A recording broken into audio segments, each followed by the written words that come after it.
Muraho neza nshuti, nizere ko mumeze neza aho muherereye hose. Imana ikomeze ibarinde kandi bahe kugira ubuzima bwiza. Ni wa muhungu wanyu Yomotari, umukozi wa rubanda. Narabyiyemeje gukora akazi kanjye neza, nkagatunganya kandi nkagerageza no kugaragaza uko njye na bagenzi banjye dushobora kwitwara kugira ngo akazi kacu karusheho kuba akazi keza, gafitiye igihugu umumaro ndetse na ba nyirako. Uyu munsi dukomeje n'ikiganiro cya kabiri ku biganiro by'uruhererekane twateguye bivuga ngo umumotari w'indashyikirwa, inzira igana ku bukungu n'iterambere. Ibi ni ibiganiro twabonye yuko tuzagenda turebera hamwe icyo dushobora gukora nk'abamotari cyangwa se n'abantu bakunda gutega moto kugira ngo aka kazi karusheho kuba akazi keza gafitiye igihugu umumaro, kubera yuko twasanze abantu benshi dukoresha moto mu buzima bwacu bwa buri munsi, zitujyana ku kazi, zitujyana ku ishuri, zitujyana ahantu henshi hagiye hatandukanye. Ni ngombwa rero yuko iyo akazi gakozwe kinyamwuga nk'aka ngaka bishobora kuba byagirira akamaro abakora ako kazi, abakenera serivisi zo muri ako kazi ndetse no ku gihugu cyacu muri rusange. Uyu munsi turarebera hamwe ngo ubumenyi n'imyitwarire y'umwuga mu kazi k'ikimotari. Uburyo umuntu ashobora gukora akazi ke akagakora nk'umuprofesiyoneri, ibyo twita ngo professionalism in mototaxi business. Ni ukuba waba umunyamwuga, ukaba ufite ubumenyi bw'ako kazi urimo urakora kandi ukaba ufite n'imyitwarire koko iboneye muri ako kazi kawe. Muri ibyo ngibyo rero turi buze kurebamo ingingo zigera muri 6. Iya mbere ni impamvu ubumenyi n'imyitwarire y'umwuga ari ingenzi muri aka kazi. Ese umuntu ashaka kwibaza ati ubundi ibyo ngibyo ni ngombwa ko umuntu ashobora kuba yabigira? Turareba impamvu umuntu agomba kumenya yuko ibi bintu ari ingenzi kuba wagira ubumenyi ukagira na discipline muri ako kazi waba urimo. Icya kabiri ni isura cyangwa se ishusho y'uburyo ushobora kugaragaramo ndetse n'imyambarire yawe nk'umumotari. Ugomba kuba wambaye ute, ugomba kuba usa gute, nyine kugira ngo koko ube umuntu w'umuprofesiyoneri, wa mumotari twavuze hejuru w'indashyikirwa. Icya gatatu turareba serivisi nziza, ibyo twita customer care, serivisi nziza ushobora kuba waha abakiriya bakugana mu buzima bwawe bwa buri munsi. Icya kane turebe icyo twita time management, icyo bita kugenzura igihe no kuba umwizerwa, yani ukaba uri ufite reliability, abantu bashobora kuba bakugirira icyizere. Ikindi turareba kubaka izina ryo kwizerwa no guhabwa icyubahiro, ukaba uri umuntu ufite izina abantu bizeye bashobora kurangira abandi n'ibindi nk'ibyo ngibyo. Icya nyuma turi buze kureba icyo twita kugumana mindset cyangwa se imitekerereze myiza, imitekerereze igezweho kandi itarimo akajagari, nk'uko isomo rya mbere n'ubundi twabonye byavugaga ku bijyanye n'imitekerereze mizima y'umumotari w'umunyamwuga. Twihuse ku mpamvu y'ubumenyi n'imyitwarire y'umwuga, kuba twamenya impamvu ari ingenzi muri aka kazi kacu. Impamvu ni uko umuntu yitwara akagaragara nk'umunyamwuga ari byo bimutandukanya n'umuntu uri gukora ako kazi biri aho ngaho gusa byo kuba yabonamo amaramuko. Yani kuba wakora akazi wenda nk'ikimotari ukagakora nk'umunyamwuga nibyo bigutandukanya na wa wundi umuntu ashobora kureba akavuga ati ni motari uri aho, cyangwa se n'umusaruro uri buze gukuramo nibyo biba biri buze kugutandukanya na wa wundi ukora akazi biri aho ngaho just kugira ngo yibonere amaramuko.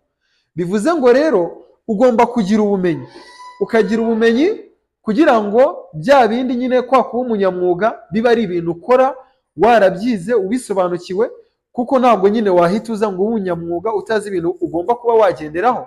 Ni ngombwa rero yuko ugomba kubyiga kugira ngo n'umuntu nakubona urimo urakora ako kazi avuga ati uyu muntu koko ibyo ari gukora arabisobanukiwe, uyu nguyu arimo arakora akazi koko nk'umuprofesiyoneri, ntabwo ari kugakora biri aho ngaho kugira ngo yibonere amafaranga y'ako kanya. Ibyo ngibyo rero niyo umuntu akubonye arabibona yuko koko uri profesiyoneri. Ni ibintu umuntu ashobora kukureba akabikubonaho kubera ukuntu witwara uvugisha abakiriya, ukuntu witwara mu myambarire yawe, uko moto yawe ibisa, uko ukoresha igihe cyawe neza. Niba nk'umuntu yakubwiye ati saa 3 tuze guhura, untware ukaba wahageze, n'ibindi nk'ibyo ngibyo byose bigaragaza ko umuntu ari gukora akazi ke neza. Iyo koko umuntu akubonyeho ibyo bintu asanga uri umuntu w'umuprofessionnel akaba yagutandukanya n'abandi bose bakora akazi birahunga, kuko uba ufite ikinyabupfura ivugana n'abakiriya, uba usa neza, moto yawe ibisa neza, uba wubahiriza igihe, uba ufite koko ubumenyi bw'umuntu uri professionnel. Icya kabiri ni isura cyangwa se ishusho n'imyambarire igomba kuranga umumotari w'umunyamwuga. Aha ngaha ntabwo ari ibintu birenze, ntabwo wenda ari ukuvuga ngo ugende wambare ikote ushyiremo na karuvati, ahubwo uburyo uri buze kugaragara mu maso y'abantu nibyo biri buze gutuma bakugirira icyizere, kuko uko usa uko ugaragara bituma abantu bashobora kuvuga bati uyu muntu koko ariyubashye, uyu muntu warajagaraye n'ibindi nk'ibyo ngibyo. Ntabwo ugomba kujya ku kazi kawe wambaye imyenda isa nabi umazemo nk'ibyumweru bingahe, cyangwa se ku buryo umuntu akureba akavuga si uyu muntu ari mu kazi, aba yubashye, kuko n'ukuntu ugaragara, uko wambaye, uko wateye ipasi, uko usa neza, bigaragaza n'agaciro uhaye abo bakiriya bawe, kubera yuko nabo uba waharaniye kugira ngo bakubone mu ishusho nziza. Ibyo ugomba kwitaho ni ibintu nka bitatu gusa cyangwa se bine. Icya mbere ni isuku ku mubiri wawe, ukaba usa neza, wakarabye, utari buze kugenda abakiriya bakumvamo impumuro mbi. Icya kabiri, imyenda yawe irasite, yimese, ibisa neza, kandi iba ari imyenda iboneye ikubahishije nk'umuntu uri ku kazi nyine, wubashye akazi kawe. Ntujye kwambara wenda imyenda amakabutura ari hejuru y'amavi, cyangwa se ujye kwambara imyenda icitse n'ibindi nk'ibyo, ya myambaro umuntu ashaka kubona akavuga ati uyu muntu ntabwo yiyubashye mu kazi ke. Ambara imyenda myiza isanzwe, ntabwo imyenda myiza ari yindi y'igiciro gihenze cyane, ahubwo ambara imyenda ikubahishije, unayigirira isuku, uyiteho. Icya gatatu ni kasike zawe wambara. Ese kasike zawe zisa gute? Haba iyo wambara wowe ubwawe, haba n'iyo abagenzi bagira gute bambara. Igomba kuba ari kasike witayeho buri munsi mbere y'uko ujya mu kazi, kandi nuko wenda uhinduranyije nk'abagenzi ushobora kuyihanagura, ushobora kumekinga sure yuko igisa neza, ku buryo kasike yawe wambaye n'iy'umugenzi bigomba kuba ari kasike zimeze neza kandi zisa neza. Ikindi ni moto yawe. Moto yawe buriya nayo igaragaza uko nawe ugaragara. Niba wambaye neza ukaba wicaye kuri moto isa nabi, abantu ntabwo bazayibona neza. Ni ukuvuga ngo haba kuri wowe no kuri moto yawe mwese mugomba kuba musa neza. Ibi bizanagufasha no kuba umugenzi yakugirira icyizere, akakubaha kandi akagutoranya mu bandi. Icya gatatu ni serivisi nziza. Serivisi nziza zikubiyemo ibyo byose nyine abantu bashobora kwishimira, bigatuma ako kazi uri kubakorera kabanogera cyangwa se kakaba kabashimisha. Muri byo harimo uburyo uvugisha abagenzi, harimo uburyo uciririkanya nabo, harimo uburyo ubatega amatwi ukumva ibyifuzo byabo, harimo kandi ubundi bufasha ushobora kuba wabaha nko kuba wabarangira n'ibindi nk'ibyo ngibyo. Ntabwo serivisi nziza ari ibintu bisaba amafaranga menshi, ahubwo ni ibintu bimwe na bimwe bitanarenze, nko kuba wasuzuma umuntu ukamubwira uti mwaramutse, ukamuvugisha ufite uburanga bukeye, urimo uramwenyura, ukaba wenda nimba umukiriya aguhagaritse duhita umubwira ugiye he cyangwa se iki, ukabanza ukamusuhuza mwaramutse neza, cyangwa se nimba ari saa sita ukamubwira mwiriwe, nyine mu nsuhuzanyo nziza ushobora kuba wamubaza, ukamubwira uti mwiriwe, ukaba wamubaza n'amakuru, ese mugiye hehe, urimo uraseka umwenyura. Ibyo ngibyo biri muri serivisi nziza ushobora kumuha. Ikindi harimo uburyo niba arimo arakuvugisha, ushobora nko kuba wazimya na moto kugira ngo wumve aho agiye neza, ukamuha attention, ukamwereka yuko umwitayeho kugira ngo wumve neza ahantu arimo aragana. Akakubwira ati ngiye aha, ngiye aha, aha n'aha, niba ari kukubwira ukata hariya ugira gute. Ibyo ngibyo ukamwumva umwishimiye kandi utamwereka yuko warambiwe, yani ukamwereka yuko umuteze amatwi muri ibyo ngibyo arimo arakubwira. Harimo kandi niba urimo uraciririkanya nawe, ntumuce amafaranga y'umurengera. Niba wenda akubwira ati ari nko mu mujyi agiye nk'inyamirambo, ngo ube wamubwira ngo ni 2,000, umuce amafaranga y'umurengera. Muca amafaranga asanzwe agereranyije, utamuhenze. Ibi ngibi nabyo biri muri serivisi nziza, kubera yuko kuba waca amafaranga menshi bishobora kuyaguha uwo munsi kuko ari menshi, ariko ntabwo bizatuma abakiriya bakurambaho, bazahita bagucikaho kubera yuko ubahenda.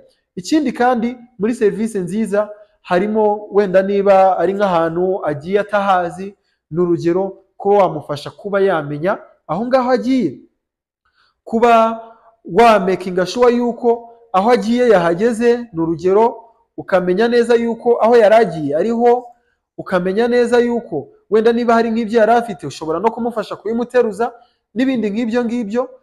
Ni serivisi z'inyongera ushobora kumuha kugira ngo wa muntu koko yumve ashimishijwe n'ibyo wamukoreye muri ako kazi kawe. Nk'urugero niba wenda agiye nk'amajerwa, wenda ashobora kukubwira ati ngiye aho naye bikorera, n'urugero wewe wenda ukaba wamugeza amajerwa ukamubwira ngo genda uharebe nimuhari imbere cyangwa genda ubaze, ushobora no kuba nawe utahazi, ariko ushobora kumufasha mukaba mwahabaza ukanamenya neza yuko aho hantu ageze ariho koko aho yifuzaga ahageze. Ibyo ngibyo ni ibindi bintu ushobora kuba wakorera umuntu byiyongera ku kazi wari kuba umuhaye, ariko bigatuma arushaho kwishima ndetse no kuzajya ahora agutoranya mu bandi kandi akakubona nk'umuntu w'umunyamwuga ukora akazi ke neza. Icya kane, kugenzura igihe no kuba umwizerwa. Buriya kuba umuntu agendera ku gihe cyangwa se akoresha igihe cye neza, ibi ngibi bituma abantu babona ko ari umuntu ukora kinyamwuga. Ibyo kugira ngo rero ugenzure igihe ntabwo ari ibintu bikomeye, ahubwo bitangirira kuko umuntu ategura umunsi we, uburyo atangiramo akazi ke, isaha atangirira. Kugira ngo ubashe kugenzura igihe bigusaba kuzinduka, ukaba uri umuntu uzinduka, kuko iyo wazindutse bigufasha gutegura akazi kawe neza, bikagufasha kugashyira ku murongo, kandi ikindi bigufasha kuba wakwakira abantu benshi cyangwa se kuba waha serivisi zawe abantu benshi. Kuko nutangira saa 12 wenda n'igice, n'urugero umuntu utangiye saa 3 abantu azaba yakiriye, wowe uzaba wakiriye benshi kumurusha. Ikindi ugomba kuba hafi kugira ngo umukiriya nagukenera aze kukubona.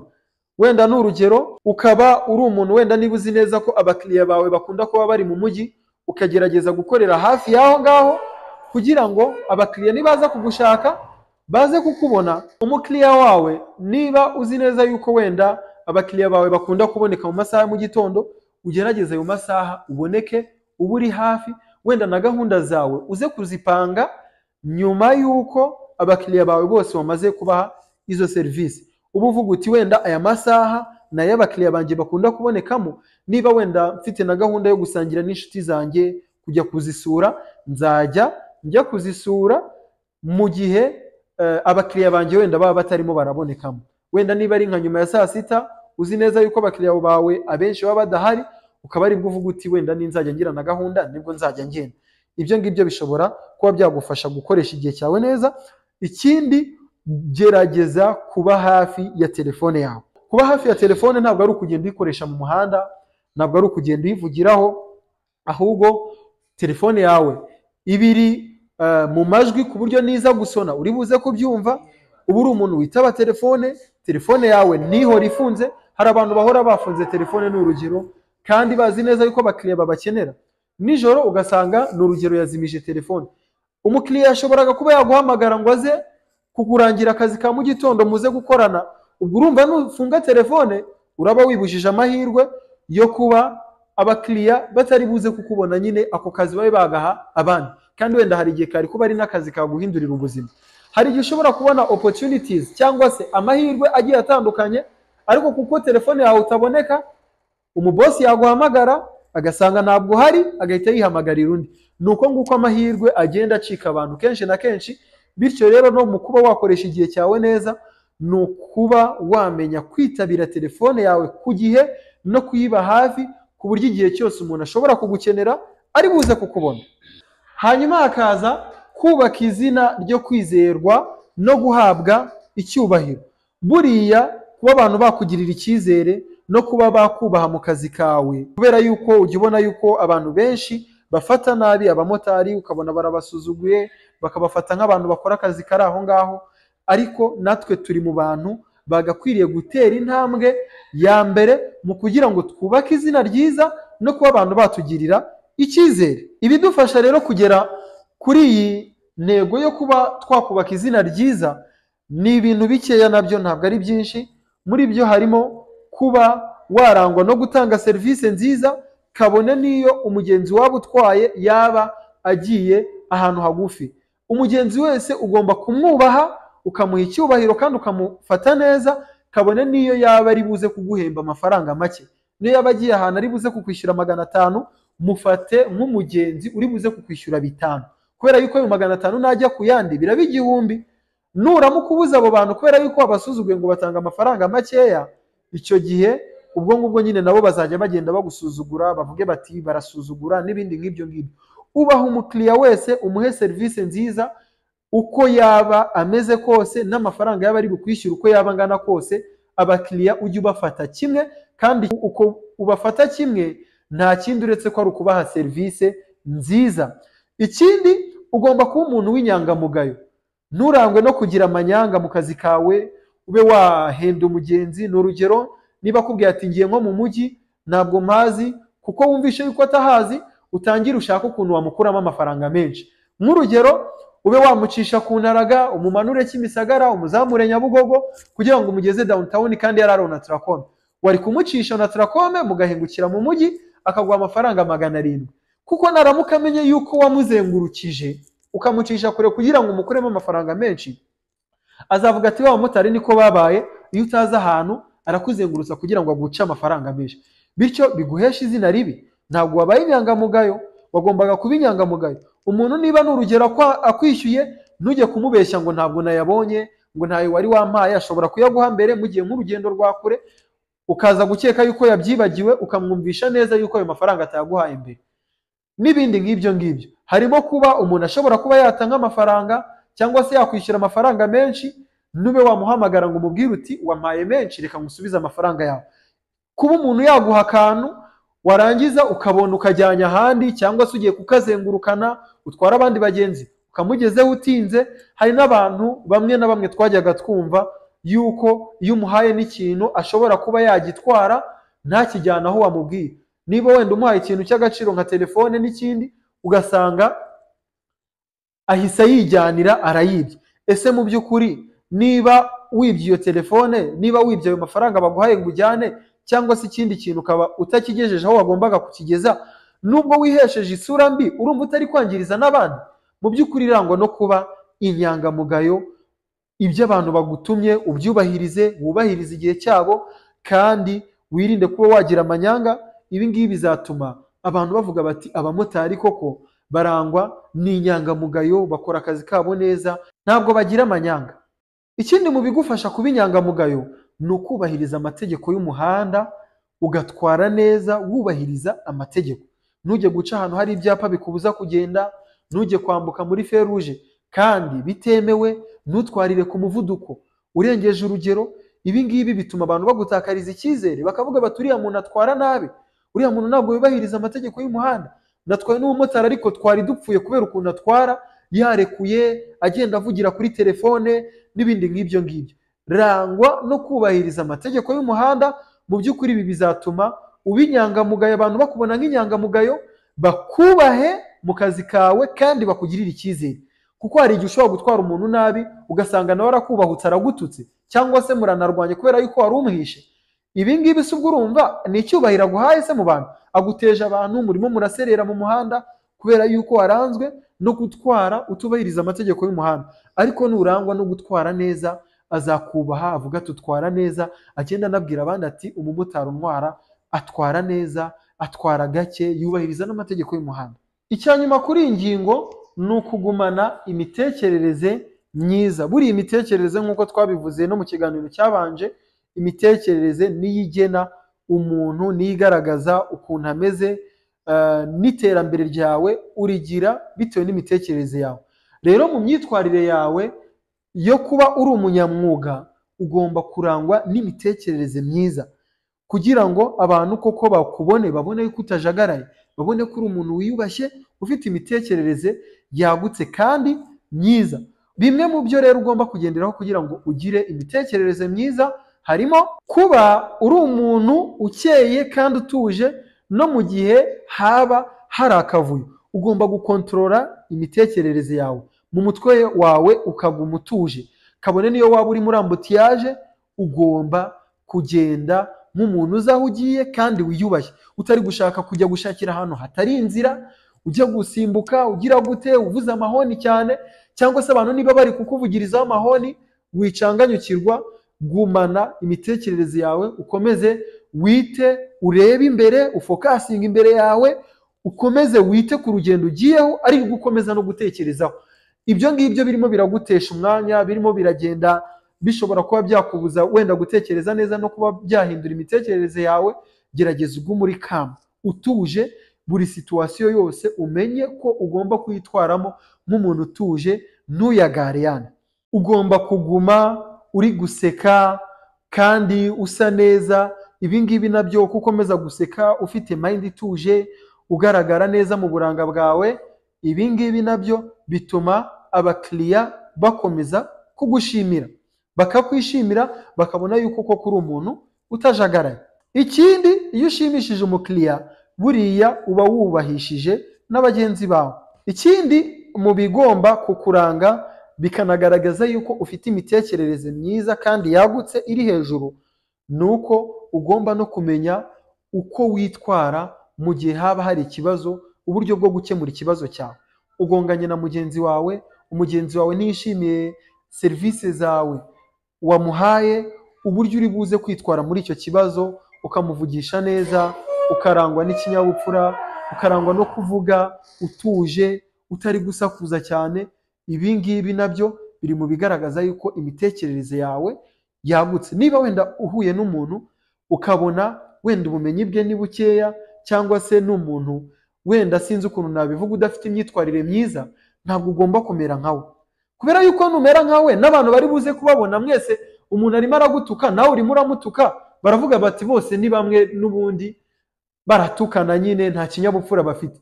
Wowe garagaza itandukaniro ry'uwo muntu niyo yaba akugiriye nabi, cyangwa se niyo yaba arimo arakwitwaraho nabi. Rero mu kibazo gihari, nuramuka umenye uko ucyitwaramo, niba uhuye n'ikibazo mu muhanda, niba uhuye n'ikibazo ahantu hagiye hatandukanye, ugomba kugaragaza ikinyabupfura no kuguma utuje, kuko bigaragaza yuko ufite imitekerereze mizima. Uba uri umuntu utuje, uharanira gushaka umuti w'ikibazo n'ibindi nk'ibyo ngibyo. Ibi ngibi bizagufasha kugumana imitekerereze myiza, kandi nta nubwo bizatuma isukari yawe izamuka, cyangwa se mu mutwe wawe haba hadatuje, kubera yuko buri kibazo uzajya ubuzi uburyo bwo kucyitwaramo. N'uburyo bwo kwitwara mu kibazo nyine ni ukuguma utuje kandi ugakora igikwiye.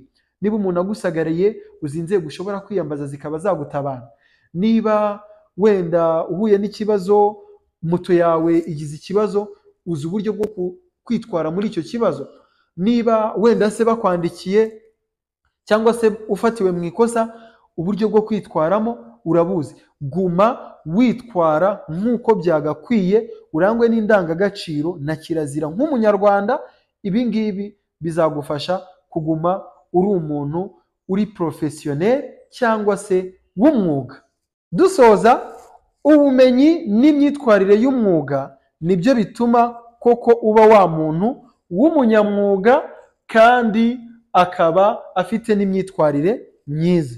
Iyo wiyerekanye neza, ukagaragara neza, witwara neza ku bakiriya, kandi ukarangwa no kugenzura ndetse no gukoresha neza igihe cyawe, uba uri mu nzira igana ku ntsinzi. Kwitwara neza nk'umunyamwuga ntabwo ari ibigamije kuba wagwiza amafaranga ngo ukoreremo amafaranga menshi gusa, ahubwo ni uguteza imbere ejo hazaza hawe no kubaka icyubahiro mu muryango mugari. Ndabashimye cyane, naha dusoreje ikiganiro cy'uyu munsi, mbararikira kuzakurikira ibiganiro by'ubutaha, ndetse mukore subscribe, musharinga ibiganiro byacu kugira ngo bigere no ku bandi benshi.